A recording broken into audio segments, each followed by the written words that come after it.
Nananatiling matatag o walang paggalaw ang presyo ng karne ng baboy sa Batangas City New Market sa kabila ng pagtaas sa presyo ng live weight nito. Alamin yan sa report ni Denise Abante. May isang linggo na raw simula nang tumaas ng 10 hanggang 20 pesos ang presyo ng live weight na baboy sa slaughterhouse na kinukuhanan ni Gregorio. Apektado na raw ng pagtaas ng presyo ng live weight ang bentahan niya ng karning baboy sa Batangas City New Market. Mula raw kasi sa 3 baboy na kanyang ipinakakatay, isa na lamang daw ngayon. Hindi naman daw niya maitaas ang presyo ng panindang karne dahil baka raw lalong hindi ito maubos. Binibigay kahit sa puhunan na lang pagka talagang kailangan.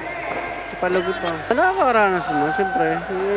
Pagka talagang walang-wala, paraan ilarga mo na lang kahit magkano. Mataas na presyo ng feeds o pakain sa baboy ang isa sa tinitingnang posibleng dahilan ng pagtaas sa presyo ng live weight ayon sa pamunuan ng pamilihan. Siguro ay sa ating panahon, sa mga pagkain, ganyan. Sa ganyang mahangin, baka ang ani ng mga ipinakakain sa ating mga baboy ay medyo mahal ang mga, kumbaga yung mga rekado na ginagawang feeds. Bagamat may pagtaas sa presyo ng live weight, nananatiling matatag ang presyo ng karneng baboy sa pamilihan. Naglalaro sa 300 pesos to 350 pesos ang kada kilo ng karneng baboy na mabibili sa Batangas City New Market, depende sa klase nito. Sa kabila nito, araw-araw pa rin daw kung bumili ng karneng pang-ulam si Jenny.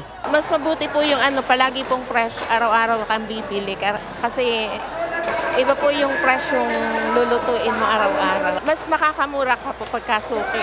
Dumadaing na rin ang tinderang si Imelda dahil bukod sa pagtaas sa presyo ng live weight na baboy, matumal din ang bentahan. Kaya ang ilan sa kanyang mga pakatay, ginagawa na lang niyang longganisa para maibenta at hindi masaya. Talagang matumal ang bilihan dahil walang pasok, sem break. Pati ang mga estudyante, yung mga elementary, wala din silang pasok. Ginagawang ganito, langgunisan. Awa naman ang Diyos inabebenta. Marami akong nakuha, marami akong magtitinda nito, marami akong reseller nito. Nakadepende pa rin daw sa mga susunod na araw kung may posibleng pagbaba sa presyo ng karne ayon sa pamunuan ng pamilihan. Walang kasiguruhan.